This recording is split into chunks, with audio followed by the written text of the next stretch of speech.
90 days challenge, এইগুলো আমার mock টেস্টের নাম্বার খুবই কম। আমার ওয়েট অতিরিক্ত, হাইট অনুযায়ী। সকালবেলা মাঠে যাচ্ছি, প্রথম দিন আজকে এই মাঠে আমি দৌড়াবো। 12 পাক দৌড়েছি আজকে। তারপরে সকালে যে অ্যাক্টিভিটিগুলো আছে সেগুলো করলাম। তারপরে মেডিটেশন করলাম, মেডিটেশন করে সূর্যদেবকে প্রণাম করলাম। তারপরে আসলাম বাড়ি। আমি একটা মিডিয়ার ছাত্র।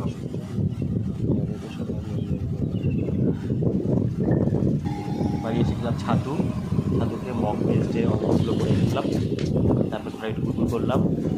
তারপরে জীবন মুখোপাধ্যায়ের বই থেকে 2 চ্যাপ্টার শেষ করলাম, দিয়ে আসে তারপরে গেলাম রায়তা দিয়ে ডাল দিয়ে ভাত চ্যানেল, অন্য চ্যানেলের জন্য ভিডিও বানাতে গেলাম। ভিডিও বানিয়ে এসে তারপরে সত্যি গাছের অঙ্ক করে শশা নিয়ে পড়তে গেলাম। আমাদের ব্যাচ, এটা আমাদের মক টেস্টের ব্যাচ। নতুন বই কেনা হয়েছে আজকে।